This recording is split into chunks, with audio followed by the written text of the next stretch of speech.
Alright, y'all, sound check. Sean, hi. Hello, Roger. Awesome. Alright, I think we're good.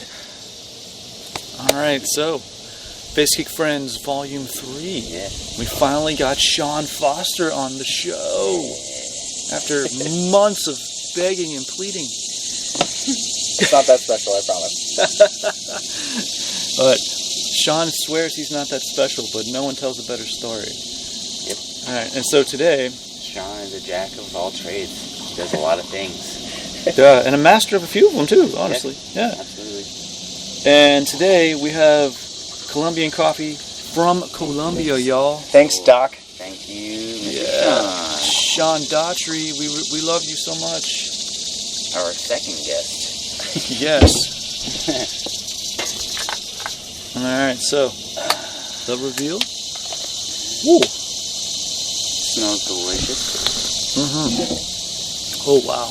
Oh, what the hell. I need that in my life. Damn. Yeah, I'd go to another country for that. Yeah, I blew through my bag, so I'm probably stealing your spare bag. So, So good. it is smooth. It is smooth. That is nice. Yeah, man, take it to Vegas. Impress all your friends. You can have that bag. Or you can fight Cheney for it. Cheney has always beaten me, so there's no reason to do that. Well, you know, What over if I... coffee, I'll kill people. Well, I got all the coffee, otherwise I'd kill both of you, but it's okay. You okay? Yeah, I had a mosquito bite. I had to identify it as a mosquito bite. I had to make sure. Oh, I gotcha. I mean, we're all on mats all the time. You have to check each spot and make sure it's not rotting off. Yeah, I've got some mat burn on my ankle that I'm watching at the moment. You got what head MMA coach Josh Williams was training, or was getting Dan Spawn ready for his PFL thing. Flew out to New York, didn't feel well. All of a sudden, had staff. Couldn't walk in New York. And he doesn't even roll. Like, he just shows a technique and then coaches us through it. So that's insane. Yeah, like, it's weird what can take hold, and if you don't, and it's not that he doesn't take care of himself. It's not that Ronin isn't clean. It's just...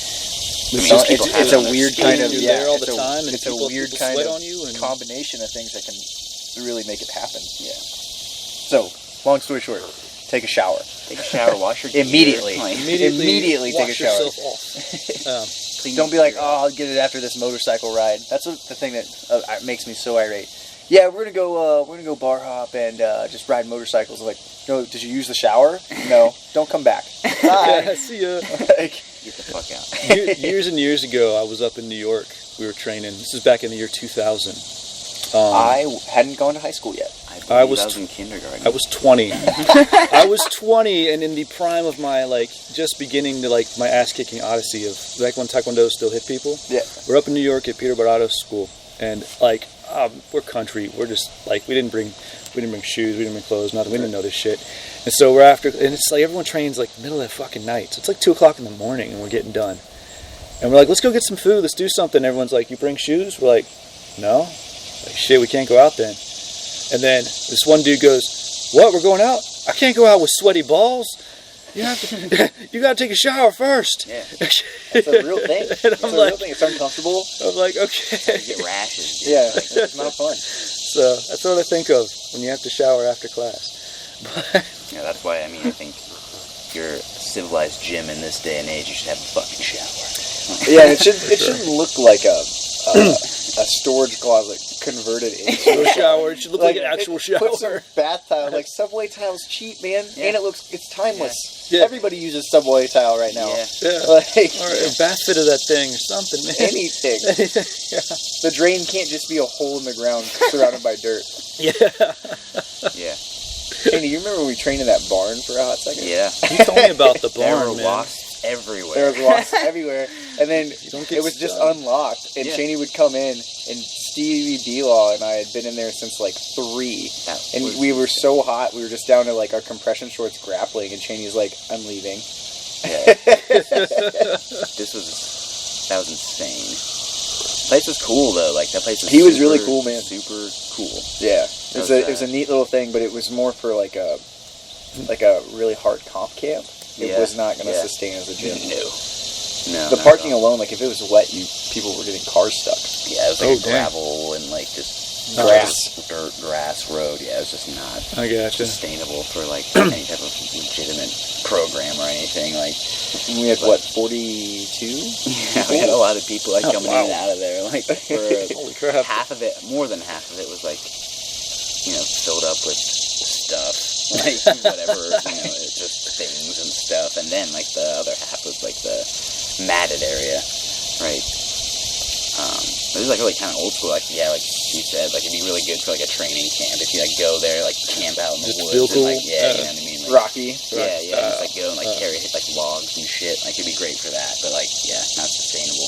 And then like we were trying to do like kids and stuff, and like we walked in for kids class one day, and there was like wasps, like a wasp's nest, like had partially broken over. Yeah, and it was like into and there was like wasps all over the maps, and like flying in, falling on people and stuff. It's like, all right, if you don't get stung, you get a stripe today. Yeah, if you survive, Who has allergies? Yeah, it's like we don't have any EpiPens. Like, we'll see. Could have done a pool day or something. Yeah, that was. That was character building. It's definitely something I wouldn't have not done. Yeah, it was fun. Yeah. And it's a funny thing to talk it's a about. Funny thing now. Yeah, it's a great story. You lived through it. I mean, that works. And then anyone who listens, like, and who was there, they'll be like, I know exactly. I remember Wasp Barn. They can remember the smell of it. They can, you know what I mean? Like, and then there was like a half tarp up so you could change, but you could see around it at every angle. Yep. It was like. I feel like a strip club would have a better like changing room, you know what I mean? Well, strip clubs aren't built out. Maybe they are. I haven't been to. I haven't been to one. I haven't been to one in the barn. I went to one with Chris Minor in South Carolina. It was hilarious. I still have never been inside of one. I did security for 3 years at one and never went inside. Really? Never. Stood at the door. Stood at the door. Made sure people didn't. I mean, you're security. You're not supposed to go inside. There's an interior security team that they just fed about to us. Oh, yeah. Simple. So you're telling us a pretty interesting story before. Do you want to retell that? If you want to sum that up. So what Sean does for a living? Yeah. So again, master of a few things. Sean is a police officer at Columbia State Community College, and there's a lot of I went to school over there for a little bit. There's a lot of homeless folk that this is a story in and of itself. Get a call about a suspicious person in our main parking lot, and they're like, he keeps crawling under cars, he keeps detaching stuff. And Trainee had just bought a brand new Toyota 4Runner. Yep. And I was like, I see him, I come out, and the guy sees me, and he jumps in his getaway truck, this like white beat up truck, but we have a no pursuit policy. And he basically like flips me off as he drives away. And I realize really quickly that he has just cut off a catalytic converter from this Toyota 4Runner. And I'm taking the plate down, like just kind of doing my thing, like really upset that I didn't get there and like pin him in, all these things. And I look up and I see our gym sticker and I was like, oh no. Crap, Genie's gas mileage just went way up.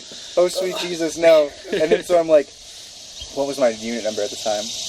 101 dispatch. I need you to run a plate. Comes back, Michael Cheney. And I was like, no.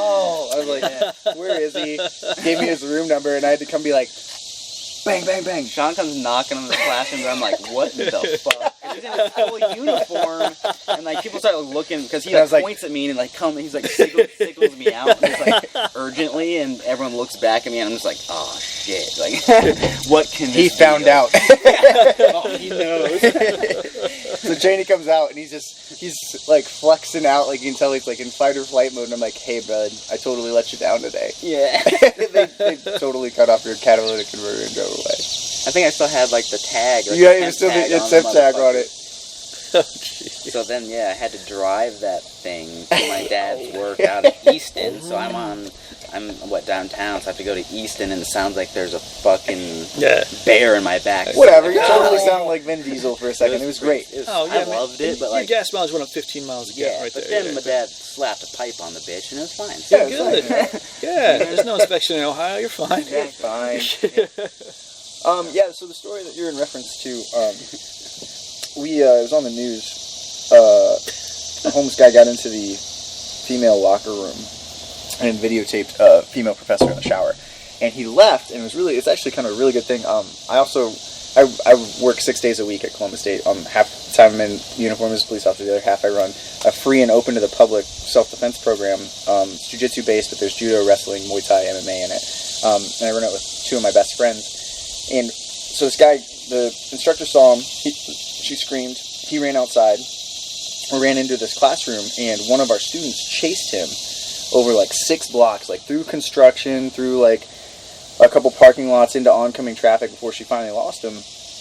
And like I knew the area really well, and so I went over there to kind of patrol, and I saw him roll out from underneath a bush, and I was like, that's him. And he turned down an alley, and long story short, like everything that we teach like got utilized, and I attribute the fact that 1, I'm not dead, and 2, he's not dead, to a lifetime not wasted in training martial arts seriously. And that's probably the biggest thing that whenever Cheney and I get together, because we don't see each other very much, it's usually only Thanksgiving. Yeah, like holidays, Yeah, holidays, or if I have a new kid. Yeah. Pop another child out. Uncle Cheney comes around for that. Pop in, you know. That perfect picture, and then never seen again. Exploiting cute Dottie's kids, like, you know. my oldest is like, what's his name? What's his name? Like, just go up and call him Ryan Reynolds. Nice. It's fine. He'll respond. Detective Pikachu. But everything that we teach came into play and helped keep me safe, and luckily it also helped keep the suspect safe. He tried to double back and get past my cruiser, and he kicked the door shut on my leg and then drugged me out, and I landed on my elbow and knee area, and it ended up like I fought back to my feet. He got a hold of my gun. I made sure it stayed secure, and like tried to like a couple striking techniques, a headbutt, which I know Cheney's super proud of. Always love a headbutt. Always love a good headbutt. Huge headbutt. And nothing was working, too. so I just remember taking a combat breath and realizing like he's wearing a messenger bag. That looks an awful lot like a gi, and so I wrapped his messenger bag strap around his neck for like a loop choke, and luckily like he went to sleep, fell forward. I went to secure my gun, and while I was fumbling with it, like he hit a blast double leg.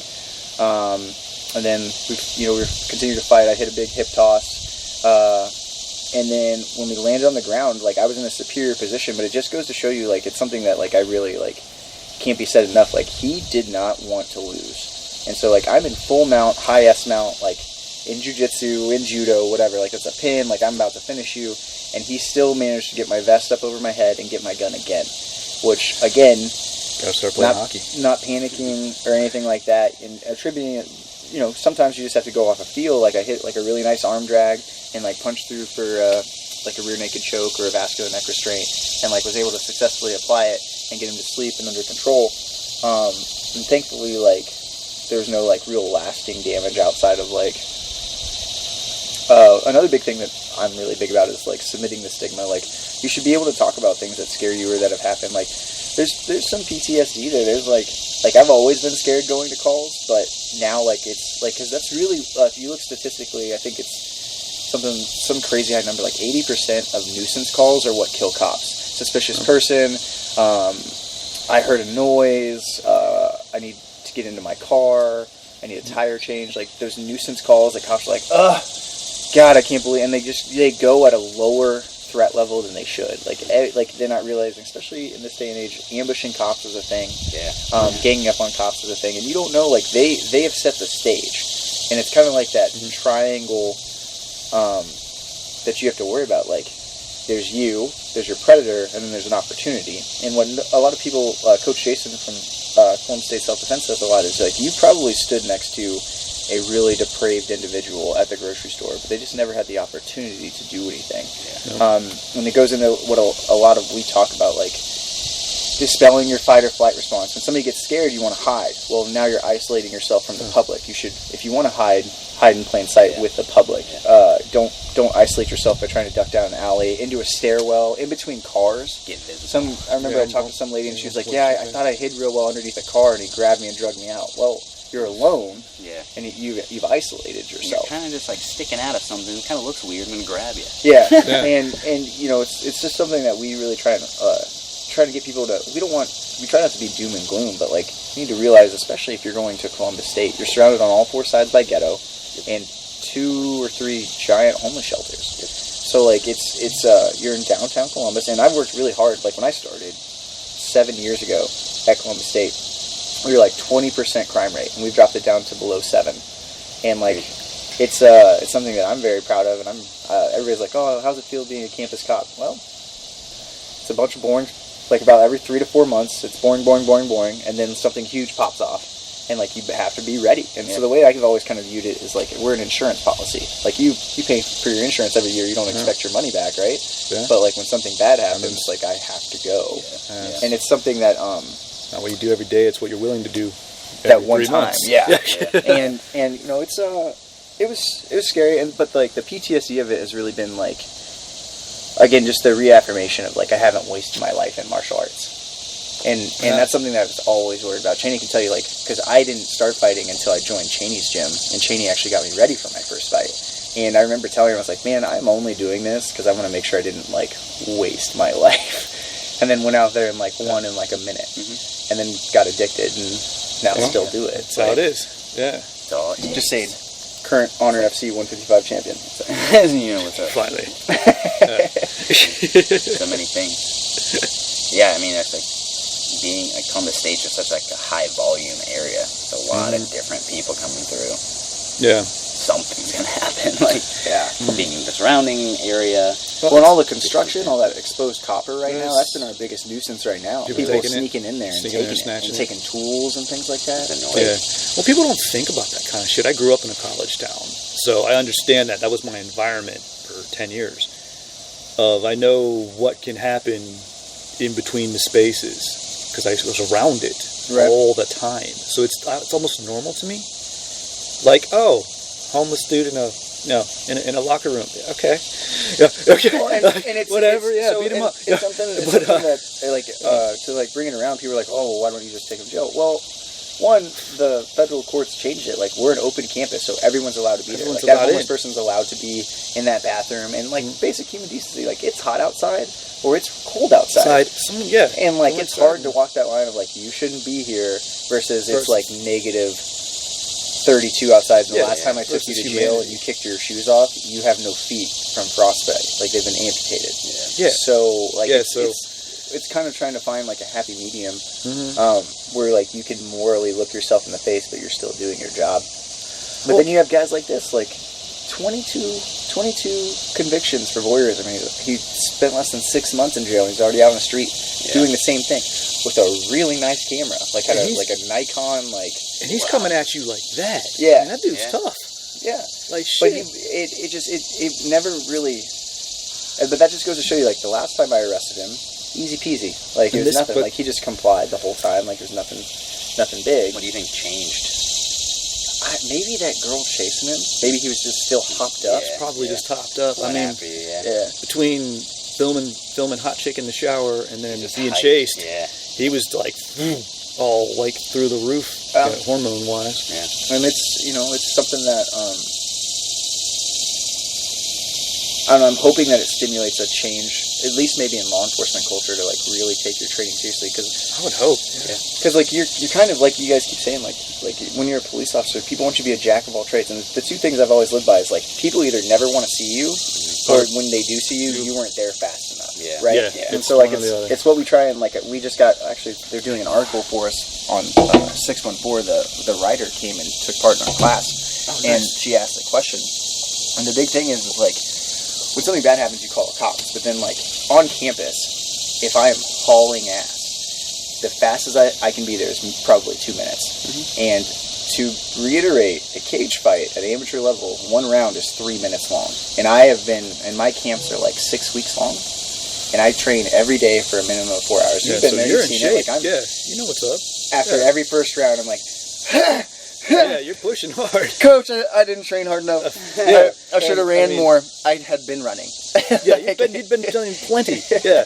But so, like, and what that's just trying to dispel that ignorance of, like, what a self-defense situation is. Like, it's usually 1 minute to 2 minutes long, and they're looking to exhaust you either mentally or physically. And it's, even if I'm coming like a train, like, I still have to find the building, get inside, and, like, make sure that I don't pass the suspect on the way out. Like, there's a lot. There's a lot going on. So I got a couple weird questions for you. Hit. All right. So one would be, like, I have a stepson who went to Columbus State. Okay. And I tried to explain to him the environment of it. I'm like, yeah, on the surface everything can be fine, but in seconds this shit can change. So you got to watch out. He has no idea. He doesn't believe a word I say about anything. And I mean, you know, typical teenager, whatever. How do you reiterate that to people? Because I lived it. I grew up in a college town. I know what can happen. Yeah. So it didn't seem weird to me. So I didn't explain it right. I don't know, but it's not that you didn't explain it right. So there's a couple things, like there's just facts of the world that we have to understand. It's something I'm learning as a new father. Like my daughters are 4 and 2. But like that, like I remember being not just 18. I remember being 23 with Cheney and feeling like we were invincible. Yeah. Like we could do anything. Straight up. Yeah. Like shit. And so it's hard to get them to understand. And the thing that's been the best has been with our program. Come in, like it's free. You can come late, leave early. Stick around for the rolling portion. You're going to go with Coach Dev, who's 29, 5'4", 160 pounds. Yeah. And we've had it. We've had these, and you see it. You either see their ego can't take the hit and they don't come back, but their eyes are open, or you see their ego take the hit and they do come back and they learn. But Dev manhandles. It's not like she like squirrels around. She murders people. Dev manhandles these guys, and then I'm like, okay, cool. You just finished with Dev. Now you're gonna go with me, and I make sure that it's a flow roll. Like I'm very light. I don't put any pressure on. I just control them, right? Yeah. So like I try and be as gentle as possible, knowing Dev just murdered them, and that's the only way I've seen to dispel that like just 18 to 23-year-old range. You gotta of getting them to understand like you're not as safe as you think you are, and this goes back to that great video from Joe Rogan where he's like, most people have never taken their body like you treat it like a car. You never took it over 50 miles an hour. Yeah, most people haven't revved it. No one redlines it. And it's one of my favorite quotes. It's either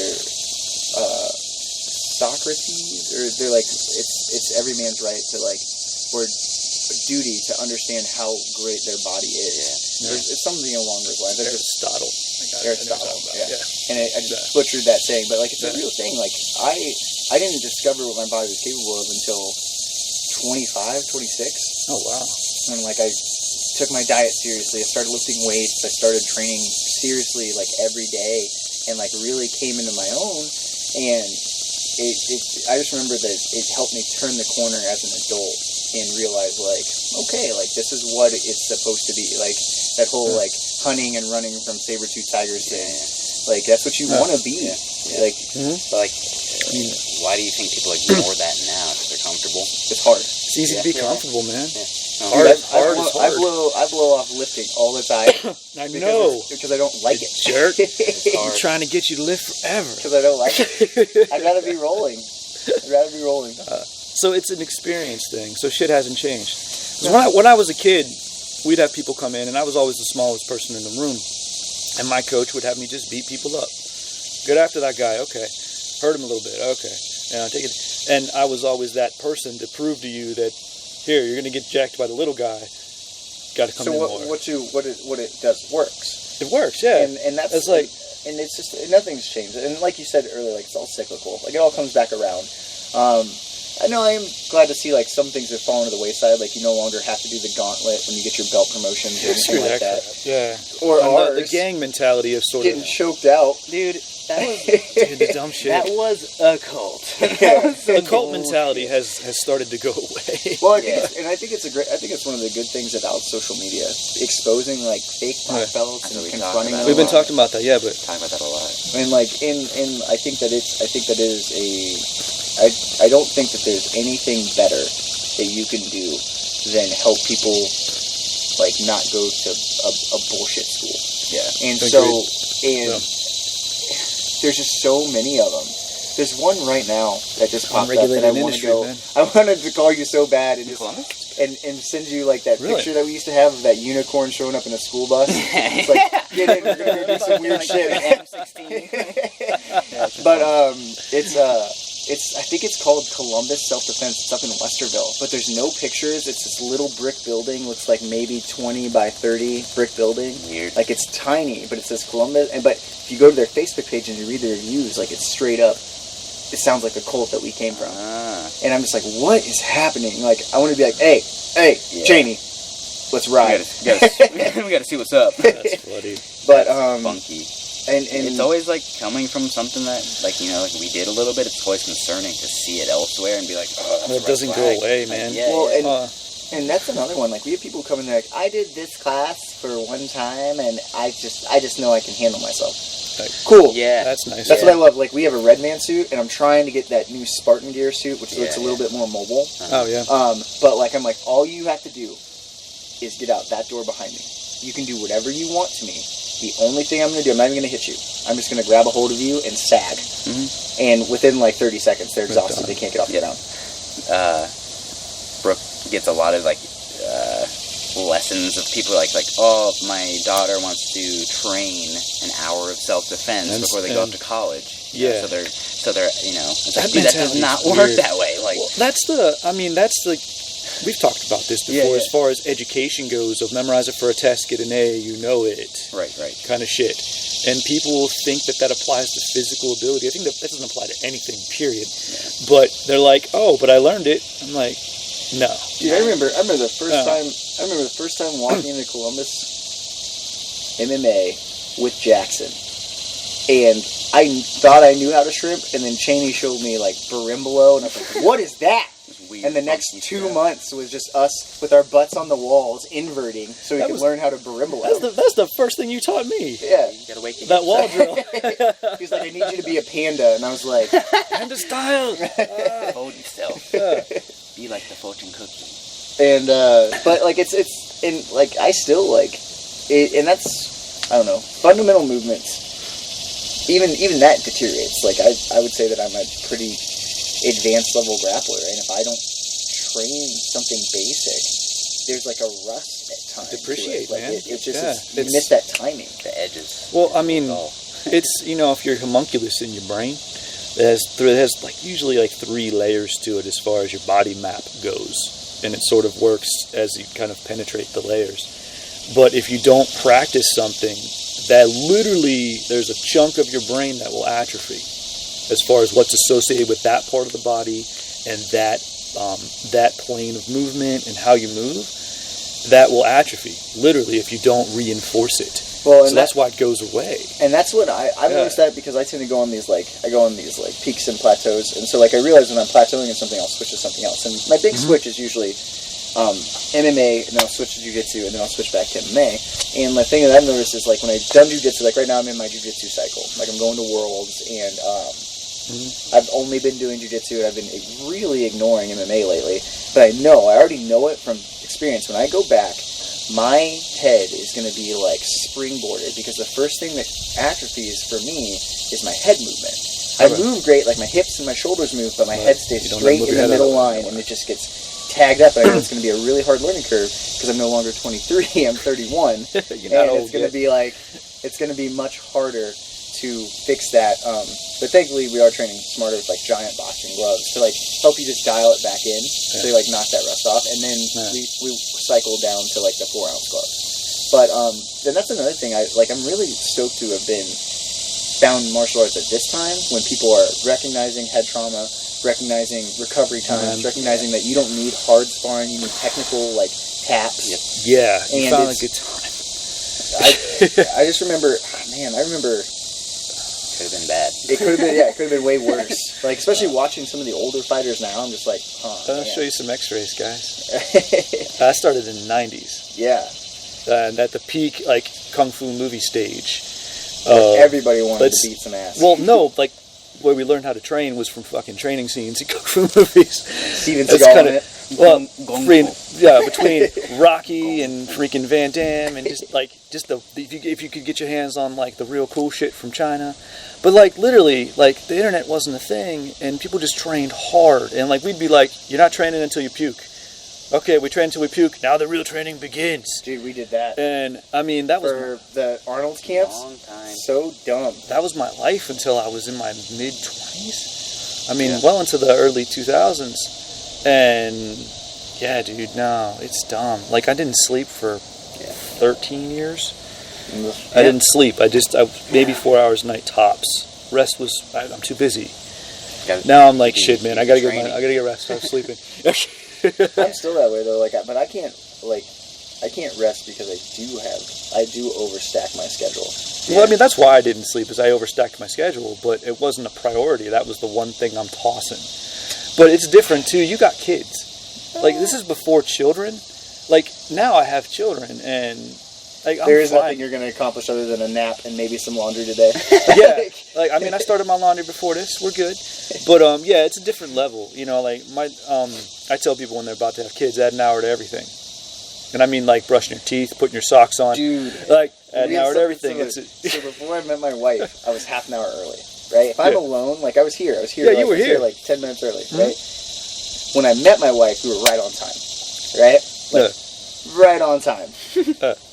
First kid, hour late. Yep. Second kid, I can't tell you how many times I've been like, hey, bro, we ain't coming. It ain't happening. And that text came 3 hours after we were supposed to be. Yeah, like, they ain't any shoes anymore, man. Like, there just aren't shoes. Like, Yeah, I don't know what happened. We've actually done that. I've been like, I don't care. She doesn't need shoes. We survived millions of years without shoes. Come on. And then we get out there and it's just like all gravel. I'm like, shit. she needs shoes. She's fine. She's I'm carrying this baby all day. Yeah. Now, my daughter wouldn't wear shoes for years. Wouldn't wear socks. I used to have to make deals with her when she was an infant. I'm like, just keep the socks on in the parking lot. You can take them off when we get into Target. Like, I'm negotiating with a baby. Yeah. She'd look at me like, maybe. One. I'll keep one on a toe. And she would like, and we would like, Dangling. and to the point where like, she'd get in there, and literally, I'd put her in the cart, and the socks were gone. She'd take them off without hands. You didn't notice that you dropped them in Target. And I'm like, dang it, we gotta will find say those socks. I've definitely paid for the same pair of socks and panties that we wore coming in. Oh yeah, yeah, socks. I just threw it. I didn't think anything of it. I threw man. it on and I got swiped through and I was like, okay. Shit. Yeah. All right, well, Yeah. that's happened. That's how it is. Yeah, that's how have you handled, like, you've always noticed that you've always had your kids, like, in the gym, too. Like, how do they handle growing up in the gym life? Like, well, they both, once your kids figure out shrimping, changing diapers becomes war. Oh yeah, they get out of the way. The other one, man, is like, I've been called to school and gymnastics now. Oh, that was the question I was going to ask you. Dottie, we had to have a talk again about squeeze hugs and how we have to be at the gym on mats, and both you and your opponent have to bow so you both understand what's happening. Yep. You can't just squeeze hug somebody from behind because they took your favorite toy. Mm-hmm. But the other one, and that's kind of a negative one, but the other one is one that I'm proud of, and I still refuse to say anything other than, like, great job, baby, let's go get some ice cream. They were playing a game. It was monster tag, where, like, the tagger is a monster. And it was a boy who's a little bit bigger than Dot, and he chased her, and she kind of cornered herself, and she sat down, and she said, "You're scaring me, stop." And he said, "No," and he pushed her over onto her back, and she said, "You're scaring me, stop." And he said, "No," and she came up and just Daugherty him, like, to the ground. And then Nice. I got called about my daughter being too aggressive. I was like, "Where were you?" Yeah. My daughter's clearly saying, "Stop, Up, I'm scared." What are and- you doing? Yeah. If I find out you're on your phone, you're gonna get Daugherty. Like, and I was like, I'm not gonna tell my daughter that she did anything wrong because that's again that No, you can't appropriating that victim culture. No, you can't do that. And well, we have a zero tolerance on fighting. Well, you're about to have a whole nother fight on your hands, and I promise you, I'm way better than anyone that you have here. Now you apologize to my daughter for not being there. She defended herself when man. you were supposed to be. It'd be like, Yeah. you know, I mean, it's the same thing I see as a police officer. Like, they're like, "Oh my gosh, like, why weren't you here fast enough?" Well, homie, as soon as I got here, I took care of it as best as I could. Yeah, like, I can't teleport, man. you're not superhuman, Right. Well, and that's what they tried to hide on. They tried to say that, like, well, we don't know who started it. Well, even the boy is saying that he was being too rough, so he's admitted He to it. admitted to it. Yeah. That. Like, and it's And even, then, it's and done. then Dot feels really bad about it and went and bought him a cupcake and brought it to him the next day, like, out of her own piggy bank. Yeah. That's cool, man. Like, you know, that's one thing I'm always like, I don't want anybody to ever, like, wait for somebody to save them. Like, no. it's not going to happen. And on, You're setting yourself up for failure, I guess. Yeah, but on a lighter note, like, my daughter has that issue as well, as far as what play is. And she's never, I mean, she was in a situation like that at the mall once when she was 3 and kind of took a kid out. But that was where I first discovered it. I take her to the mall when she was like 3, and she'd play. And like, if Lyoto Machida was an offensive fighter. That was her play. Yeah. Like, she didn't think anything of it. She'd be like, throw some dude down, and be like, I'm like, take it easy, bud. Take it easy. Well, You're good. and martial arts kids are different. Martial arts kids are tougher. Tougher, yeah. So, like, case in point, you asked, like, bringing my kids to the gym. Isla, my 2-year-old, won the race to the ER. We were going down the slide. She was on my lap, and I didn't realize Dottie was climbing up. And when we smacked Dottie, her leg got stuck underneath, and it broke her thigh. I think it broke her thigh bone. Broke her finger. And immediately, I won't ever forget. Like, it haunts my dreams. Like the scream and then the shake that she had in her hand. Yeah. But she still was trying to walk around on it. And she was just having trouble putting weight on it because it was broken. Yeah. Mm-hmm. That kid, like me, before martial arts. Like, I'd have been like, I'm dead. I'm dead. Yeah. I'm dead. Take the Lord. Take the Lord. And, like, again, like, it's that toughness. Like, she's, even in the cast, like, she was attempting to walk on it. Attempt to walk and move. Yeah, they don't even care. It's a different, like, martial arts kids, like, play is different for them. Wrestling kids are also that way. Like, the mentality's different. Yeah, my daughter, like, went down a slide once and got her arm behind her back. Hell, she may have broken her shoulder. She's like, I'm good. I checked it out. I'm like, and, you know, you kind of have that point as a parent, like, should we go to the emergency room? Is this okay? I'm like, and she doesn't want to go. She hates doctors. I'm like, all right, buddy, we'll give it a day. Yeah. But if this, like, and I'm like, shit, like, she's going to say it doesn't hurt. I can assess it. I'm pretty good. And it was okay. And, like, one day, when she's 20, she'll get an x-ray and be like, why did you break your arm? I'm like, fuck. But, you know. We're going to talk about that day. We're fine. But yeah, she just shrugged it off and wanted to go back and play. Yeah. You know, and you're like, yeah, it's just... But again, I remember, I guess I can't say that, like, I remember doing that. I remember, like, as a kid, that's how I was. Over my bicycle and being like, it's fine. I'm good. Trying to get back. But then, like, I can't imagine, like, I saw a kid on one of those scooters topple into a pile of leaves. And they called a medic and then rode in the ambulance to Grant, which alone, just the ride alone is like $480. Yeah, to go into a pile of leaves. And he's like, oh, my dad will pay for it. Like, and that's the thing. My God. And I'm just like, whatever. Like, no thank you. I just don't understand. Like, and that, I guess, to answer your original question, I think it's too easy. And training's hard. You know, training's hard. Look how many blue belts that you've seen just fade out. Just disappear. I did something hard. I did something hard. I'm cool. Or this takes too long to get an instant reward. Yeah, and I mean, to that end, like, you're missing out, I guess. Yeah. And you don't have to like jiu-jitsu. I think jiu-jitsu is the best. Oh, yeah. But I'm also like a judo black belt. But like that's what I try and tell people. Like I'm a judo black belt. Sarah's a Muay Thai fighter. But our girls have to do jiu-jitsu until they leave. You can do any other martial art or sport you want, but you'll go to jiu-jitsu twice a week. Whether your grades are bad, I don't care. I'll just tell the coach, hey, I need you to beat my kid up this week. Yeah. She didn't do Make it well. hard. Make it hard. Yeah. And then, but like when you leave, I know that you have that foundation of good, all-encompassing self-defense that I think works for every body type. No, I 100% agree. Like the same agreement with my daughter. Of you got to do jiu-jitsu. Like, and I mean, it's at least once a week because she's got other stuff. Like that'll change as they get older. Right. Like, don't get your feelings hurt. Just as a warning, right? Because I get my feelings hurt when she doesn't want to go, and we have to negotiate, and just like prepare yourself for that already. But it's it's when school starts. Like we're going tonight, but next week we're not going to go on Tuesday. We're just going to go on Thursday because she's going to go to dance on Monday, hip hop dance. She wants to be a K-pop star.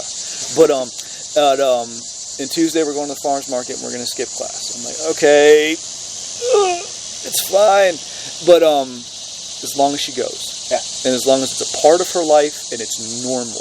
It's very much that it's normal. This is not a extra super thing that you do. This is not... This is normal. Being able to shrimp and armbar and choke people, that's normal life. That's it. That's like breathing. Yeah. You know, and I hope she never understands why that's important. That's my goal for her life. I guess my advice to you is to have, and I think you do. I've seen you talk about it with her in front of her and all those things. Like I think the big thing for anybody who's like, oh, we do this for fun and we do this to stay in shape. You need to have those doom and gloom talks sometimes and just be real with them. Like somebody someday is going to try it. What's that? It's a Gracie quote.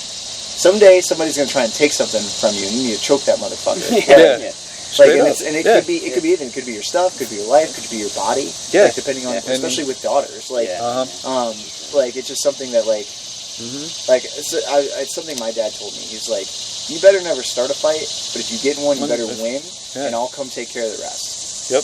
And so like that's what I try and like live by with Dottie and Isla is just, you know, like, you take care of what you need to, and I'll make sure that everything else works out the way it should. Yeah. And it just comes to like raising better humans. Like it's always just, and it's an odd thing too, because I tell my daughter stories about my life, and I've lived kind of an exciting life for a boring guy. But I always reiterate to her, I don't start fights, but I do finish them. Always. See, I can't always say that. I'm not a drunken master. I'm like 0 and 13. But so my saying has changed to, I don't always start, or you might be walking over, but you'll be limping away. Yeah, because I might lose. Yeah, well, I might catch a butt. That comes within the context of the story too. Is sometimes I lose, but you remember me forever. Yeah. Is I don't give up. Yeah. Is like, and I always try to like just put that into her normal vernacular. Well, and you know, there's no giving up here. And that's the scary part that a lot of people don't realize that is the truth to like, that's what I love about law enforcement. Everybody's like, oh, why'd you become a police officer? I became a police officer to help people. Truly, I did. Huh. However, I will never forget it. My chief asked me, I don't want to hear that. I need to know why you want to be a police officer. And I was like, I want to do cool shit, and I'm nosy. I want access to cool training, and I'm nosy, right? Yeah. And one of the first things I found out is bad guys train self-defense and how to defeat it. Yep. They train on stripping cops of their weapon, and they train on the hot self-defense thing. And the big one right now is MMA. Some of the best ground and pounders I've ever seen have been bad guys who understand like stacking the hips and understand like, I don't really need to hurt you right now. I can wait till you're tired, and then I can hurt you. Look at all the World Star. 2 big haymakers, and then somebody gets a body lock into a giant slam on the concrete. Yep. And like that, like my last 2 cage fights, I got picked up into the air and power bombed. And the only reason I didn't get knocked out was because I know how to fall. Well, yeah. And like, know how to fall, best thing everyone learned. And like it's just something, and it's something that should be normal. Like you should do martial arts daily. It's normal. Yeah. And it's like I said, it doesn't have to be jiu-jitsu. I think it should be. I think jiu-jitsu is the safest and the most applicable. Bang for your buck. What it comes down to is when we play, we can go 100%, and people misunderstand. Oh, I got caught. I tapped it. No, you didn't tap. In the real world, you died. Your arm broke, and now you can't defend yourself. Yeah. Or, God forbid, it's a choke, and you went to sleep. Yeah. You have no idea what they're going to do to you. Yeah. And like I'm surprised you don't see more of those World Star videos. Maybe they just don't post them up because a person died. Right. Well, like they get a choke and they just never let go, or it's a real choke. It's not a strangle, and they like crush a windpipe. Crushes their windpipe and they're done. But like it's just something that it's something that's not taken seriously, and it's kind of like, oh, like that'll never happen to me, and it's unfortunate. And then it does, and then they have to see me, and they're like, why weren't you here? Ooh. Well, maybe it took me 2 minutes to get here. I was 2 blocks away, and as soon as somebody told me something was happening, I came. I can't teleport. Then you see these videos of jiu-jitsu black belts like controlling drunken dudes in mount, like laughing until the cops get there, like they're, you know what I mean? And it's that simple. Or you have Henzo Gracie tweeting as he's being mugged by 3 Oh my God, that's classic. Yeah, I'm gonna get these guys. Don't worry. If there isn't a clear indication between the type of people there are in the world, that's it. Yeah, seriously. But I mean, and it's funny, man. Like stories like we went out and celebrated Tyler getting his black belt. Tyler Buchner got his black belt a few weeks ago, and we went out and like had a good time, and we're kind of bar hopping, and we didn't even talk to these people. They were an old like high school reunion, but like got to bar closing, everybody's getting ready to we're all waiting on Ubers and all those things. And all of a sudden, these 2 guys who are high school friends get up and start throwing blows, and one of them cocks back and elbows somebody's girlfriend, and then it's just kind of asses and elbows. And the bartender is a friend of ours that we train with, came outside and was trying to defuse the situation, and was just getting they're starting to mob him. Yeah. Because he grabbed the most aggressive person. He grabbed him and tried to bring him back down. Yeah. And no drunk people like that. Right. And so I was like. And so we walk over and we start controlling the situation, and I'll just never forget. I remember I had somebody from behind. Somebody else had somebody in like a nice kind of clinch, and then I just see Coach Devin just crashing and re-crashing the biggest guy I've ever seen across the parking lot. Dude. Because she just used good fundamental movements and like good hip explosion, and she wasn't engaging in anything other than just driving him back and removing him from the fight, right? Nice. And like she didn't hurt him; he was fine. He got in his Uber later. I didn't hurt my person, like, Well, and it just happened to be that like people started a fight, and there were jiu-jitsu people around who controlled it until everybody kind of calmed down, and so nobody got hurt, and like. That alone, like, speaks volumes to me of a martial art, as opposed to, like, boxers, like, oh, like, if I was there, I'd just knock everybody out. Oh, cool. So somebody, like, falls and hits their head on the concrete curb, and now they're dead. Like, yeah, what are you gonna do? Yeah, or, like, an MMA guy's like, oh, I'll just hit a blast double leg. Yeah, on concrete, dude. Yeah. That pool table is really hard, man. Like, Jiu-jitsu definitely gives you the most options. Dynamic. Yeah. In terms of legality as well, I think. It's easier to scale.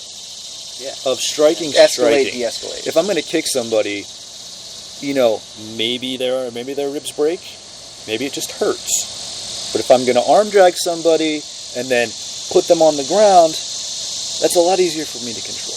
Well, I didn't even go to the ground. I just controlled my guy from behind. But then, you could see he couldn't figure out what to do. He's at such a disadvantage. And there's your option. Yeah. And then he was exhausted. Yeah. Like 45 seconds, he was just like, well, dang. He's like, all right, fuck this. Where's my Uber? Okay, man. You're cool. Get in your Uber. Yeah. Take a nap. And the other thing that comes with it is once you get comfortable being in uncomfortable spots, Once you notice that's like your verbal normalized. judo goes up. You don't get as excited. Mm-hmm. Things are just things are less important when somebody's choked you to sleep. Yeah. Like there's like man, like Yeah. like that bill was a little bit more than I thought. It's okay though. Throws a lot into perspective. Oh yeah, I mean, it's nothing like getting beat up on a regular basis to like put everything in its place. Right. Turns the volume down on everything else in life. Oh, and I remember that was the biggest thing since we left our cult Right. was cross training. Yeah. Like you might be the biggest person in your gym, or you might be sucking, and then you go to a new gym, and if you're the biggest person, somebody's not that impressed with your cool stuff. Or if you're the little person and everybody knows your tricks, you go to a new gym and they've never seen it, you're catching all your old favorites again. Yep. And it's just the beauty of that cross training that's so beautiful. And I really think jiu-jitsu is beautiful everywhere, especially with you going to globe-trotting across the world. That's awesome. The first thing that we pack when we've like been to Jamaica, when we've been to England, is our gis. Yep. We always Yeah, pack we our talk about gis. No matter what, and like that's Yep. one day is for training for sure, and it usually turns into like a Somewhere, multitude of days. You're training But somewhere. in Columbus, there's just So many options, it's man. such and everybody knows everybody. Nobody cares. Like I can't think of a single gym that cares if you show up except one. Yeah. And Except those guys. And if you're gonna go to any gym in Grove City, it needs to be Grove City Jiu-Jitsu. And that's that. And that's it. Nothing else.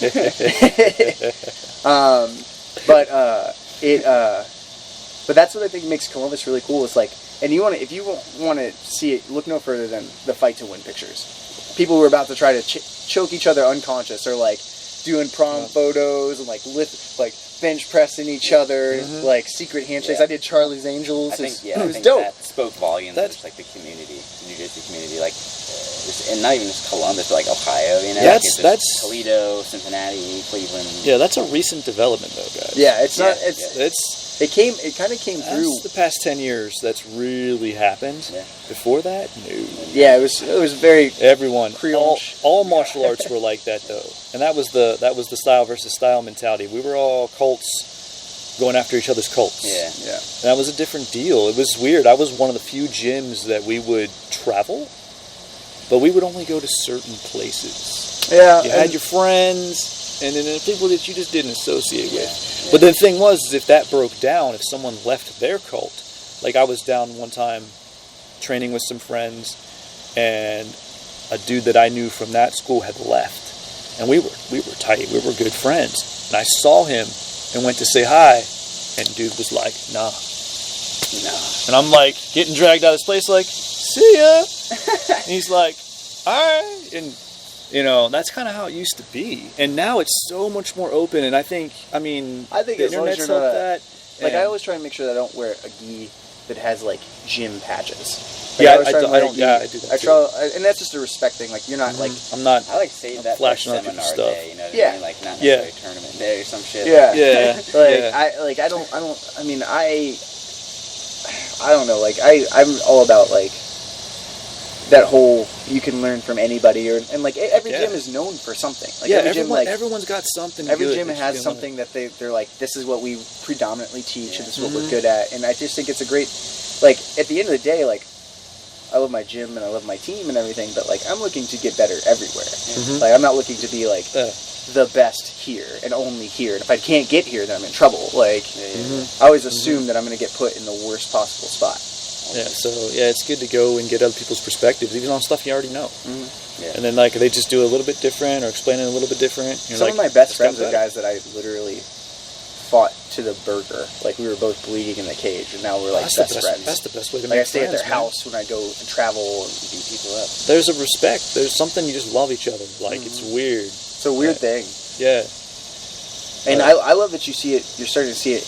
The thing that I love most about jiu-jitsu, especially being a father of girls, is the explosion of female jiu-jitsu. Oh yeah. They're love some it. of the most dynamic and exciting matches usually, even more so than like the main card.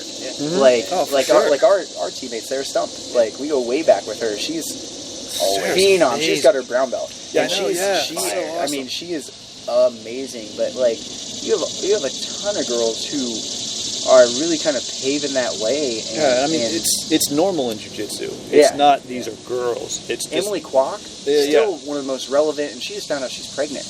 And she runs one of the most relevant gyms in New York. Like, it's such a Matt mentor to not just females, but like I bounce ideas off of her. People in general. She's prompt and polite, responsive. Yeah. And she's a legend in the sport and still making waves. And I just think it's such a huge thing for the female community to understand. Like they are just as relevant, if not more so, than guys. Because It's something that Theon Davies said recently. She's badass. I really like her. Of something I can't remember the exact quote. I saw it on the Instagram. Yeah, I tell I'm old with the Instagram. But the IG. yeah, but talking about female fighters being normal. Girls have people to look up to now. So even someone her age, she's 25, she might be your age. And she's like, I didn't have anybody. Like now people have me. And like my daughter, Ronda Rousey's normal to her. There's nothing spectacular about Ronda. There's nothing groundbreaking. There was nothing out of the ordinary about someone like Ronda Rousey. 100% normal. That's just what people do. Dude, I remember you and I exploded when she came on the scene. Oh, I You freaked see this out. chick? Oh my god! Holy Watch crap. this. I was a Megumi Fujii fan back then, and Megumi was the first queen of the armbar. Right. And then I started hearing about this judo chick from the States armbarring everybody. I'm like, who is it? And I'd forgotten. I saw Ronda in the Olympics both times, and I just had forgotten her. Like I'd forgotten her name, and you don't see someone out. You see someone out of the gi. It's out of context. I'm like, why do I know her? Holy shit! I know who that is. And I'm an armbar junkie, so I just love people who armbar. And yeah, it was just amazing. I mean, my friend Angie just flipping out over her, and then my daughter sees it, and she's a baby, and she's like armbar and dummy, like and yeah, but it's normal. Yeah, absolutely. And I love that. Yeah, absolutely love that. And jiu-jitsu has really taken that. For as just it's not men or women, it's just that's a fighter. Good fighters. Like one of my favorite fighters. Yeah. Like it's just my It's I think it's really kind of breaking down barriers. And again, it's just good for girls and even ladies to have people to look up to and to strive for. It's good for boys to have a woman that they can admire. Oh, and respect. Like I will never forget one of our most timid male students finally passed Coach Dev's guard. Oh. And he was just like, It's a great day. Coach, I passed Dev's guard. And I was like, cool, what happened? And he was like, she put me to sleep from the bottom. And I was like, good job, man. Like, cool. Like, it doesn't matter. Small victories. You got past the guard. That's what happens when you get past the guard. So, I mean, it's so cool that, like, that Dev is a pillar for him to measure himself against, right? And kind of dispelling that misogynistic. Now I think jiu-jitsu has given itself that stigma of like the 110-pound purple belt who'll fuck you up. Yeah. You know what I mean? Yeah. Which is good. It's good. It's good, but then like that in and of itself, like it's always something that I go back and forth on. Like, are gym enforcers needed anymore? But then you see this like D1 white belt wrestler who sees a purple belt girl, and he's seen that video of the bodybuilder getting choked out, and maybe that purple belt girl is like a mom who trains for fun, and then you look over and you see her getting smashed out with an elbow, and you're like, all right, bull. Game time. Cheney, come here. Yeah. A ding ding. Yeah. See, I guess the gym enforcer is now not needed for everyone, just for the occasional someone. Yeah. That mentality's changed a little bit. Do you think that the gym enforcer, because you're one of the leaders of your gym, like one of the highest ranking, do you think the gym enforcer should be a low level, like blue belt, or do you think it should be the coach stepping in? What do you think is more effective? I honestly, like, before there even needs to be an enforcer, I think it's like the atmosphere of your program can dictate whether you need an enforcer. Yeah, I mean, right? the atmosphere comes from the top. Yeah, definitely. I don't know, like, there shouldn't need to be one, I don't think, anymore.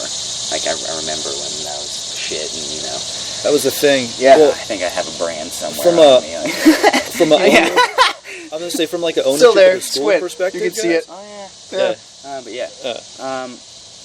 I don't think there should be any more. Like, the talk that you get at the beginning should be enough. Yeah. Hey man, it's not a fight club. Yeah. Nobody gives a shit that about you. That alone should diffuse it, but if it gets past that point, you know, I think it very naturally gets taken care of, because usually if Someone's you're having a taking decent program, your lowest person will probably take care of it. You know what I mean? You don't need to have your top level dude go and fuck them up. Just hopefully like your blue belt just fuck them up and that'll be it. You know, and like you don't have to worry about your purple belt, brown belt, black belt. You know. Oh, that's cool. Because when I was a kid, it was a legality thing. Of the owner can't beat everybody up because they got to run the school. So it falls on you. It's not a legality thing. It's them protecting their bullshit. Well, this is how. But that's the thing. It's coming as a cult member. How I was made to understand this as a child. Of I'm the littlest guy. I'm also really good, but I don't run the joint. So I need to work the door. Absolutely. But yeah, it's the cult leader protecting the bullshit. Our cult leader multiple times. Yeah. Sicked me or Cheney or Jackson on and somebody. It was an honor. It was an honor to be the pit bull. That's exactly it. It was so good. What, does it make your skin boil? Yeah, it makes it's so I have horrible. like a gross taste in the back of my mouth. Like literally, I'm just like ruining your Colombian coffee taste. Speaking of which, that was amazing. It was very good. That was great. Good. Baller. I liked it a lot. Thank you, Sean. Thank you, Sean, so much. Sean Daugherty. Ooh, it's gonna last for a while too. I don't drink that much coffee, and we got a lot right now. So I do like 7 cups a day. I do 1. Yeah, that's something I've always admired about you. Your coffee intake. Your coffee intake is next level, man. Insane. Jeez. Like, he's like weird. Like it'd be like I don't know, fucking like midnight. Like wants coffee from your job. I'm like, yeah. All right, let's go. Or like, hold on, like you'd say water break, and I'd have like a piping hot coffee. Yeah, that fucking coffee. Like good. we're training, like we're throwing like repetitively. We're getting tired. You're just slamming coffee with like cream in it. I'm like, damn. Like, why are you guys dehydrated? Man, come on, keep going. I think, and that's something I think is what I love about jiu-jitsu. Like, I think everybody has a natural gift, and like mine is like dad bod, but I have a gas tank, and everybody's like, the fuck? what is happening? Like, you suck. Like, I'll get my ass whooped forever. Best at the Homer Simpson. Not all of us have thunder thighs like Cheney. They carry me well. He does have some big old legs, man. Jeez. I don't know, man. Jeez, like, just gotta join the Cankle squad, bro. Jesus. Whatever. I have the ankles of a 12-year-old girl. But I've got the feet of like a 6'5" man. That's like, you know, a nice sharpened axe head, though, you know? He's like, it is. yeah. There, you know? And now, but in jiu-jitsu, it's just mean. I feel bad. I cut people, and I'm like, get past that, dude. hurts them. You need to have a talk with Sarah Stumpf. You remember Sarah Stumpf's original nickname? Bones? Oh, yeah. It's like everything she did was just elbows and knees, and you're just like, oh, God. Yeah. Oh, no. Like, use it. But, like, do that. It's not to us. Be friendly. Yeah. But, yeah, I think everybody has a skill that translates well into jiu-jitsu, whether it be, like, you have good balance, or you have a gas tank, or some people just have, like, that grit. Like, they don't give a shit. Some people are like super round and they keep their elbows in super fucking tight. You can't shave them up. You know, Are we talking about Bo? Yes. Are you listening? Are you listening, Bosa? I know Rodney listens. Oh. Speaking of, he sucks. Oh. I've been putting it off. Not putting it off. I've just been insanely busy. But I want to come to Rodney's Tuesday class so bad. Dude, do it, yeah. It would just be so much fun. You know what he does before that class? That's what I want to go to. That. That's what I want to go to. That's the one I'm talking about. That one. Secret Come one? bash. Yeah, do that one. I just need to. What is today? Tuesday? It's Tuesday. What time is it? No, what time is it for the class? Oh, 5:30, I think. It's 5:30. I'm gonna see if I can do it today. Yeah. All right. I don't think there's anything better to do before Worlds and with a broken hand than go do that. Then go do like a random fight club. Oh yeah, how's your hand? Hurts so bad. I was training yesterday, and just one of my we don't even have belts. Like, my program has 4 levels, and you get a shirt. And our goal is when you leave, you should have kind of the equivalency of like a 4-stripe white belt who trains once a month. Like, that's our goal. Like, we're not saying that you're a blue belt. We're not saying that you're anything like that. But it goes gray, yellow, green, blue. And the only reason that we went blue is because it's school colors. Like, it's Columbus State's colors. It's like kids ranking. Yeah. And so we tried to keep it kids rank, and orange just didn't look good. Nice. Orange was not a great color. Yeah. So we went yellow, green, blue, and we firstly we tell them, when you get your blue shirt, we only have 1 blue shirt. You are not a blue belt. You're not even close to blue belt. You're just wearing school colors. Yeah. Because hopefully you wear white pants and represent. Yeah, and you wear Columbus State, right? Go team. But like one of our green shirts last night, he just did this weird. Like, I had a hold of him, and he just spun, and it like wrist lock turned down over that tendon, and like my whole hand and arm went numb, and I was just like, just limply hanging there, and like I just kind of pulled guard and like tried to fight off my left side because like I was just like, I'm in so much pain. Oh my god! Like the gummy bear. The gummy bear. The gummy bear from Robot Chicken that is Cheney's ringtone on my phone. Shit's so funny. It'll never not be funny. But it's not great, and I can't wait to go to Worlds and get wrist locked. Well, I mean, that's karma, right? Didn't you just recently win with a wrist lock? You know what? I tried for the Kimura 3 times, and he forced me to go down that route. Forced me. It was his choice. I didn't want to do it. His choice. He's like, I never had a choice. It is a killer picture, though. It looks like I'm It's breaking great. I love really that. cool. Yeah, it's a great picture. Really cool. Yeah, I downloaded that, man. I got that picture. You're going up on the wall eventually. It's a good one. I like it. So you're going out to Vegas tomorrow, right? Yeah. Yeah. Go out to Vegas. We fight Friday. Me, my wife Sarah, and then Coach Dev. But everyone's out there, man. And then something really cool that I found out about last night. Grappling Industries is like, hey, all you guys that came out there and lost your first one, traveled all the way across the world, and you lost in your first match, and now you don't have anything, right? You yeah, we're in my backyard again. Backyard again. So it happens. But Grappling Industries is doing a submission only tournament Sunday. So if you flew from halfway across the world and you lost your first match, Sunday in Vegas, Grappling Industries is like nothing. $60, I think, $60 or $80 for both gi and no gi, and you're guaranteed 4 matches. That's really cool. So that's something I might skip the Red Rock hike because I'm assuming I'm gonna lose. But you never fucking know, dude. I know, but I don't know. Like, I think that's something that all I really care about is like. You've always been a really fucking good competitor. Like, you've always. Shut up, Cheney. Dude, I'm Shut just saying, bro. Be quiet. Just saying. Yeah, when are you gonna do a cage fight? You're so young. Oh God. Let's get you in one. Man, let's do one. Just dude. one. Come just on. One. Just Between one. the two of us. You think so? Just one. Dude, if my eye still worked, I would do one. Just but now one. they make people my size. I'll think about just it. one. Dude, especially now that Travis Davis has opened up Ohio Combat League. That's what I'm saying. You got it, you got a league. I'll think about it. It's been in my brain, so I'll think about it. Yeah, we'll get you ready. Oh yeah. I know, that's the dude. thing. You could just throw the shit out of me.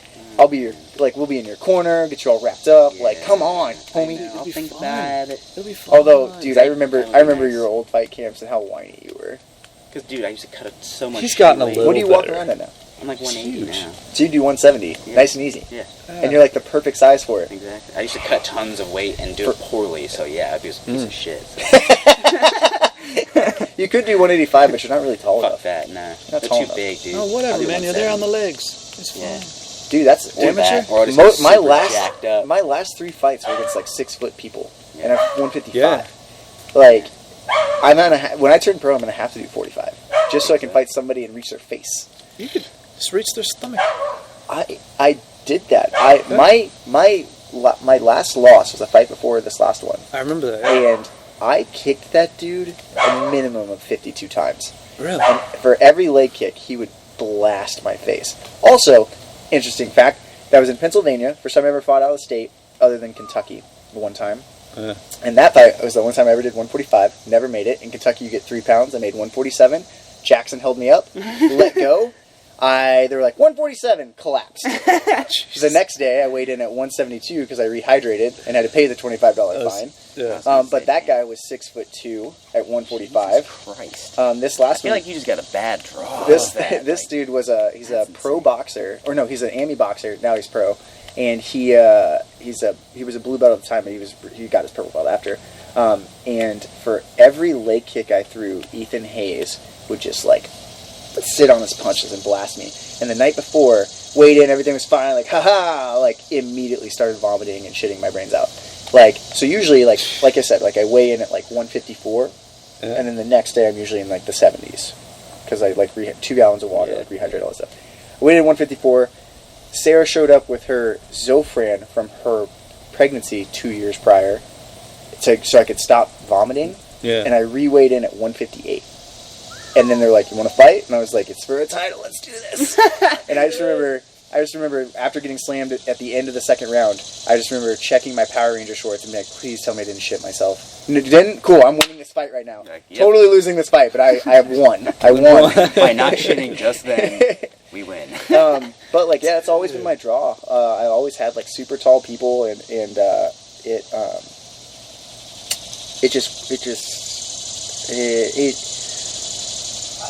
it was just hard, like, but you know, I trained with you. I learned striking from you originally, and you were just like leg kick, and that's all I did. I remember the first couple months of training with you, you would check, and like I would just fall down because I would just shin to knees, like, no. Yeah. Quickly learned to stop doing that, and I don't know. It's really been probably the coolest thing is to go back and like watch my first fight and just see the evolution that's happened. And again, my biggest takeaway is that I haven't wasted my life on martial arts, and it saved my life. Yeah, absolutely. Which feeds into like the program. We've been open a little over like 2.5 years now. In those 2 years, 12 of our students have been attacked, either sexual assault, mugging, bar fight, or like confrontation, like uncomfortable confrontation. And in that, all 12 of them got away clean, not a scratch on them. Nice. And like it's a huge deal. It's a huge deal. And I always tell people like they could close us down tomorrow, like rip our funding, say back to uniform, only 4 days a week, like, and I would be completely satisfied because of that. Because I am seeing immediate belt or whatever. Yeah, immediate changing of people's perspectives, and they love it. Like we have a better attendance rating than all of the sports programs at Columbus State. It's good, dude. Like, and nice. it's a really big deal. We get to go out in the community. Like, we go to Ohio School of the Deaf. We go to Nationwide Children's for the nurses. Where are we going? We just did one. Oh, we did a domestic violence awareness, and we raised over $800 at Naughty Pine Brewing, where my brother works as a manager. Him and his girlfriend are the managers there. They hosted it, and we have like my tattoo artist put up $250, and we did a silent auction. That's super cool. A bunch of my sponsors like Rolling Society, Dodgy Collective, Lazy Lover, who else? Not a Rookie. They all just donated free stuff, and like we raffled it off, or did the silent auction, and whatever didn't get there, we raffled it off, and it was like we raised a ton of money for a really good cause. We did like a Reagan Tokes seminar shortly after she had passed, unfortunately, and like it was just a bunch of free seminars at bars, like Seventh Son, is it Land Grant or Watershed, the one that's down by Kosai. I don't know. Yeah, but like we took the mats there. Yeah, took the mats cool. there, and we did for like just basic self-defense for the bartenders who get off late. Like that's how, unfortunately, like she lost her life as she got off at closing time, and just a couple things that again, it's that bubble that I think people need to pop and realize that like violence is real. Yeah, violence is real. It's not just something that is on the news or Facebook. So it's not always, you can't always see it from a mile away either. No, it pops out of nowhere, man. Well, and that's another scary statistic. Especially most sexual assaults are by people you know. People you know, your friends, yeah. Like, they've been to your house 1,000 times. Like, and then the opportunities all line up. Mm-hmm. Now, I mean, your kids are still real young. Mm-hmm. My daughter's a little bit older. And I've been working that into conversations with her of, I don't want her to be paranoid, you're not safe anywhere, but that... Be aware. You got to be aware of people you know. Like, what we try and hammer home is that gut instinct, that women's intuition. Where we take that from is the Gracie family, who made Brazilian Jiu-Jitsu a big thing here in the States. They interviewed, like, thousands of surviving victims. Every single one, especially the women, not just the males, said the same thing. I knew something was wrong, and I didn't trust my gut. And that is something that, like, I really take to heart. The second that, like, my hair stands up, I get real low in, like, a defensive stance, and I take a combat breath, and I try and, like, scan and be more aware. And it's been times when people have said something that just didn't sit right. Maybe their voice betrayed them, or maybe, like, subconsciously my brain put two and two together, and I just haven't caught up yet. Yeah. But and I think that combat breathing is, like, explain that. Combat breathing. So combat breathing is, like, so it's the example I use is every slasher film you've ever seen. You have that blonde chick who's like a track star. The beginning of the movie, the whole beginning of the movie is how athletic this woman is. Hurdling, pole jumping, all that stuff. Immediately within being scared, she goes running through the woods and trips on a twig and gets slashed up, right? Because she's just screaming, she's looking back, she's not being aware. And yes, it's a fantasy that's happening, I understand. But, like, we need to dispel that. And the way you do it is just like you were told when a kid, like, you got too angry and you had to, like, count to 10 and breathe. Same idea. In through your nose, out through your mouth, slow. Like, you need to just take that deep breath and dispel it so that you can make a plan and not, like, one of the worst things you ever see is, like, when somebody works really, really, really, really, really hard to get out of a bad spot, and then they give it up or they push away to neutral. Now make it a self-defense situation. You fought to get off your back from under side control, you get to a standing position, and you shove and you break space, and you just push your attacker between you and your only exit. And now they know that you know something. So you've lost your element of surprise, and now they're ready for a fight. Right? So, it's something that, especially in teaching the jiu-jitsu side of things, because we have a couple kids who are competing for the first time ever this weekend from our program, get to a control spot, good or bad. Ask yourself, are you being hurt? If you're not being hurt, why aren't you combat breathing? Deep combat breaths and break it down. Slow things down. Realize that, like, this 5-minute match is all the time in the world if you break it down, right? If you can hold on, whether it's in guard, even if it's from bottom side control, if you can get some kind of grip or frame and take a combat breath and break it down. What do you need to do? The person's a table, cut a leg off, roll them. Or get underneath them, be a ball, get underneath them, and get back to guard. And I've really seen people who have taken that to heart, and you can see it. You can almost see the ones who are going to get it in their next roll, and the ones who I don't need that right now. I'm going to explode, and then you just kind of wait, and you're like, are you tired? You sure though? Are you really, really tired right now? Yeah, because you're dead. That's where you die. That's a little too doom and gloom, Shane. It's reality. Violence is real, all right. Yeah. You hit a ball with a stick and play tag. We kill people. Yeah. But I mean, look at that on the other side. Like you're saying, like 5 minutes is a long time if you break it down. Self-defense, that's a long time. That's an abnormal amount. Yeah. Most attacks are over in a minute and a half. Yeah, like under 2 minutes. Under 2 minutes, they've either broken your spirit or they've dominated you to the point that you're exhausted. Yeah. Mm-hmm. And in a minute and a half, and what are you saying as a police officer? You say you get there 2 minutes. Tops. 2 minutes. 2 minutes is and that's on campus. Eternity. That's on campus. Where and no one thinks a minute and a half is a long time until you put them in a situation where a minute and a half. Well, you want to ask yourself if a minute and a half is a long time. Hold your breath underwater. Yeah, exactly. Yeah, and don't come up. You're underwater. Hold it for a minute and a half. And again, that's the most accurate term of jiu-jitsu. Mm-hmm. It's like being thrown in the ocean and not knowing how to swim. Yeah. And this is why I've been wanting you to come on forever. Why? Because you explain the shit out of things, man. I love it. It's my favorite thing about you. Any question, it's just concise and simple and relatable and awesome. Apparently it's not, as I'm not a good enough MMA commentator. That's their problem, not yours. It's my favorite thing. Yeah. I disagree completely. somebody else will come get you and like, yep, that's the dude. Yeah, you're now a free agent. Free agent. Free agent signing bonus money now. Yeah. Local dad bod thinks he knows something. Hey, it's not that. I explain to you the way I explain my coffee. I don't think I make good coffee. It's everyone else that tells me it's great. Right? You know what I'm saying? Yeah. It's all, self-deprecation is a theme. There's a theme. Yeah. It is. I have a question for you, Cheney. Sure. Since we don't get to catch up very much. Yeah. What's your goal? What's your new life goal right now? What's a short-term goal? What's a long-term goal? Grow that hair back out. In the past 2 years have been observing and executing and just tinkering with things to make sure I can do this and make it sustainable. Right. Try to make it my job. Live a life that you like, though. That's enjoyable. Yeah, my entire philosophy with it is to make a life I don't have to take a vacation from. Or if I do take a vacation, it's just the same thing elsewhere, which I just did, pretty much, So it just that cycles back into my mental health. I couldn't work behind a desk 9 to 5. I'd blow my fucking brains out. I couldn't do it. It's the main reason I'm a police officer. Yeah, I've never had the same call twice. Yeah. If you did the monotonous shit, you'd be bored as shit, right?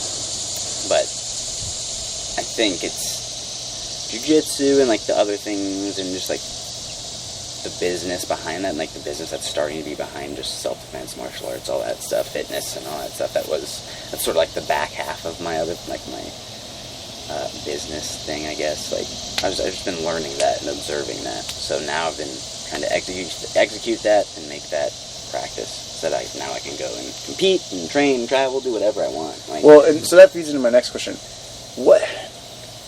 How do you handle seeing people who obviously are wildly unqualified giving out self-defense tips? I feel like you just have to take it with a grain of salt a little bit, because there's so much shit out there, again, social media, there's so much content out there about everything, but you see the bullshit videos get floated around and everyone's oh, this is great. It's no it isn't. No, it's not. I think that just makes our jobs that much harder. I think it makes it more interesting. Yeah. I enjoy that person coming in and us kind of defeating or dispelling those myths. It's a conversation starter. But at the same time, though, how many people did you fill with that bullshit before you came here and learned the truth? Right. And are you going to go rectify? Are you going to bring them with you? Right. Are you going to rectify that? That's my biggest fear, is that somebody's going to. And I've seen it a few times where somebody took something that we showed, because we have social media that we put out there and try and generate just basic awareness stuff. Yeah. They take it and they did something comply until you can get away. No, don't ever comply and go somewhere with a bad guy. Ever. Ever. No. Yeah. Immediately fight, and fight like your life depends on it, because it probably does. Yeah. And it's just something that just I just want to. And again, you can't ever stop the content, because it's America and the internet's amazing. Everything's free. Open. Yeah. And that's just not even that with the internet. That's fucking. It's there everywhere. But I think respectfully dispelling that. Yeah. Is a major key. Staying professional. Yeah, not just being fuck this, fuck them, We're the only fucking one that matters. That's not just this is our approach. This is if you don't have reasons. Because, it depends is, the biggest statement you have in, self-defense. There's no certainty. There's nothing that's certain in self-defense. You can't offer certainty in martial arts. Well, and so if you want to, an analogy, because that's how I relate to everything. It's how I teach, and a bunch of the students make fun of my analogies, but I don't care. They remember them, goofy ass analogy, bro. So you and I know a standard armbar. We all know standard armbar, especially armbar lover here, right? From guard. Yeah. Pin, turn, good old do fashioned, right? Yeah. But then, so then it depends, right? It depends on what the person's doing. It depends on all those things. However, if I want this armbar, I am confident that I can take that punch and mitigate enough damage to get the armbar. Mm-hmm. However, somebody else can say that statement and they don't have the ability, they don't have the mat time, they don't have whatever it is to do it. Mm-hmm. And then so you have to build them up to it. And the biggest one that I've seen, or that we've found, is by helping people realize you're not made out of glass. Yes. You can take a hit, and it's oh, that's not that bad. I'm still here. I'm in it. I can. Yeah. I didn't like that, but I can do this. Yeah. You don't just fucking crumble. Yeah. No. But it's really about laying that good foundation of like fundamental movement, and even rocked, like even dizzy and rocked, you need to be able to move fundamentally soundly. You know how your body works well. Yeah. Well, it goes back to kids. Yeah. Martial arts kids just being tougher. I've seen Daugherty tumble, like slip and fall, and like turning her body for like a judo fall at 4, and then I saw some of these kids who's never done anything, like, not saying like they were coddled their whole life, but never done anything, they just flat, like, bam, and I'm just like, oh god, are you dead? My daughter once, when she was 4, we were chasing each other around the house, and she slipped in my driveway, and slid in a side brake fall, and popped back up, and was like, ah! Oh god, I kept going, I kept running. Didn't even think about it. To her, that was like some action movie shit. She's like, oh yeah, I did that on purpose. And she was like, I get a stripe on my belt, right, Papa? I'm like, yes, you do. See how I sprayed bullets up in the air while I was doing that? But yeah, laying that foundation of normalcy for an adult. Yeah. Well, that becomes about, so being an adult, you have to create a need for it, and then you have to reiterate that it is hard. You're not gonna, like, that's the one I took away. I think you said it. It was like a 3-month light bulb that you told me, because I came in as a brown belt in a different grappling art and was just getting slaughtered, and you were like, give it 3 months, a light bulb will go off. Give it another 3 months, and a light bulb will go off. And it's about that, and it's a general rule of thumb. Some people get it a little sooner, some people take a little longer, but 3 months is like a good catch-all where things start to click. Like I would say, like, if you don't give it 3 months, you're not giving it the shot.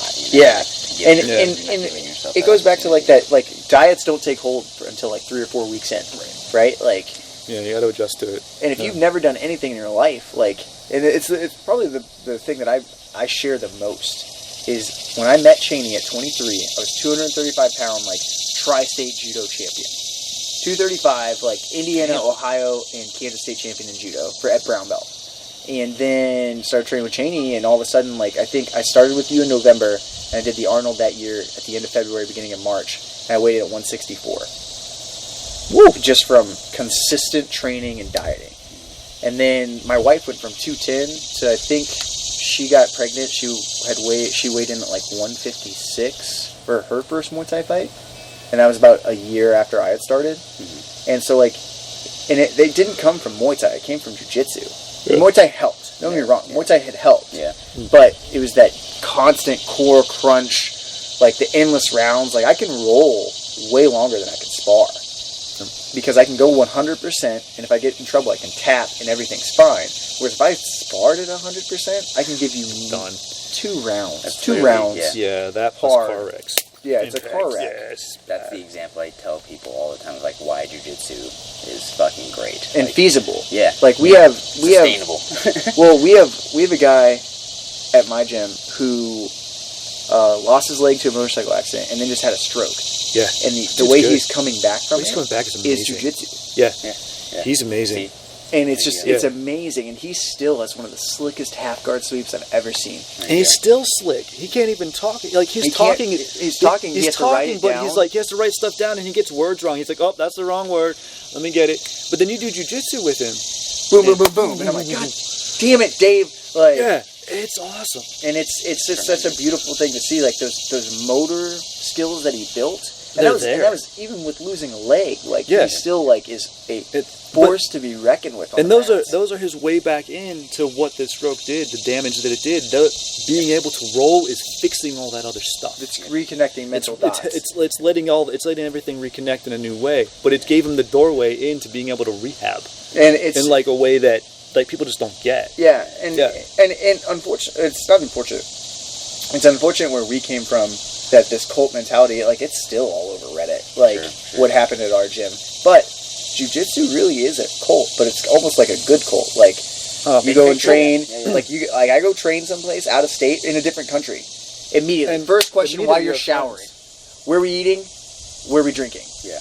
And do you have a place to stay? Yeah. Where are you training tomorrow? Cool, I don't go to that gym a lot, I'll come with you. Yeah. Like, and it's just such a cool community that people on the outside, they're like, ugh.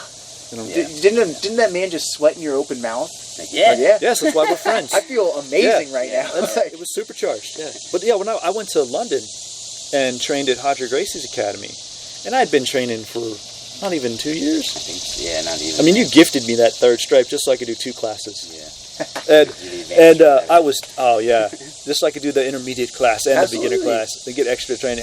I got a lot of training in, but right away, people are telling me where to go, like how to get there, go here instead of here, And I got so much out of just 2-3 hours of training every night. And I mean, I was dead. I would tourist hard from 6 a.m. to 5, and then just jump on the underground, get to the gym, and just go hard. But then people just tell me stuff and help me out, and it was cool. And that was my way in. I'm not used to vacationing. Yeah. Actually, it's weird to me. It's something my wife loves to do. And the only time I love to travel. I don't like how exposed it makes me feel. Yeah, I mean, because I'm out fish out of water. I don't know where stuff is. Yeah, I mean, well, for me, it's like I grew up a poor kid. So the only time I ever traveled was for tournaments. Right. A, and then B, as a stay-at-home dad, that's my job in a really unfamiliar environment. Yeah. It's stressful, and it's hard, and it's nuts. So I try to find a place to train as a We've all seen level. Taken, man. I get it. Like, yeah. No, like, literally. It scares the shit out of you. You know what I'm saying? Yeah. You think about that all the time. Yeah, but...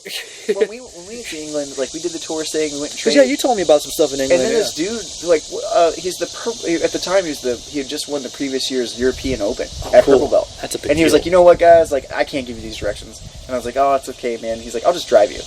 And I was like, what? What? And he's like, yeah, I'll just come with you. We'll figure it out. And I was like, wow, dope, man. And then we ended up taking the underground someplace, and him and another guy, like, bookended us in because the London Underground it's packed. Oh yeah, it's packed. That's and I was wearing Daugherty. Daugherty was, I think, 2. Oh, with the baby too. And so I was wearing her on the front end. Yeah. And I was really I was trying to frame out and keep her safe. Yeah. And he was like, no. And him and another dude, a stranger, locked arms on the tube and just kept like a good cage around us so that Daugherty could be safely safe and warm, not get squished, and not get squished. And it was such a cool thing that it is missing. It's missing, I think. There's a level of politeness there. There's a level of manners in general. The nicest, nerdiest people I've ever met on the mats are usually the best. Mm-hmm. Mm-hmm. And it's one of my favorite pictures or memes floating around. Is like people that untrained people fear, and it's like these jacked out tattooed heads, and then people that I fear, and it's like Hoffa Mendez in glasses, and I'm just like, ugh, I don't want to ever roll Ryan Hall's like, what's up, man? It's not, or right now, Jake McKenzie's at our gym, and you want to talk about the nicest, tall, gangly glasses. When he takes his glasses off, he squints. He's like, "Who is that?" And then he gets a hold of you, and you're just like, "Oh no." I have made such a mistake. Jake's the man. Or Jackson. We're talking about one. So, Strawberry Milk, when he came in, he's not crying. He's sweating from his eyes. Yeah. He's turned bright pink, pot-bellied. Sticky lips. Jackson, bring the car around. I love you, Jackson. He's like, hey, yo, don't fucking do that one. I'm not making fun of you, Jackson. It's them. It's them. I'm 100% making fun of you. We love you, buddy. Yeah, but he that dude is the biggest nerd ever. And he's such a goofball. Yeah, and he is a savage. Yeah, I've seen that guy tool people up that made me question why I ever bought a geek. It's such a strange thing. Or you have Sarah Stump, who's unicorns and glitter, and then meanwhile savagely choking you out. Just murder. Murder. Yeah. And it's again, jiu-jitsu is such a beautiful thing that it makes everybody feel powerful, especially against an untrained opponent. Mm-hmm. And it levels the playing field. It really is the only martial art that I've ever seen that is that ancient myth of old dude who could possibly take you out. It takes athleticism out of the game. Yeah. You don't have to be explosive and fast and change direction. Limb length and leverage. Limb length and leverage, and an understanding of body mechanics. Mm-hmm. It's really it allows you to apply your intelligence. Being in shape helps a lot. It does. But that comes naturally the more you train. But the more you train, and if you're into it to be in shape, that's fine. But it gives you an ability to apply that in a way that nothing else does. Yeah. You're almost out of time. I am out of time. You're out of time. I am out of time. All right, we're out of time. That was awesome. Good. Thank you so much. Thank you. Absolutely. Before you leave, I'm making you a coffee tonic. You've got to try this one. Okay. Sounds good. It's fucking Alright. good. I believe you. Thank you guys so fucking much for good. having me. I'm sorry I'm so hard to track down. It's Hey, okay. that's life. Half Dude, the I time. see you at Thanksgiving. I know. To be clear, I see Cheney once a year at Thanksgiving. And I'm like, oh, you're still alive. Awesome, man. Yeah. Like, Yeah.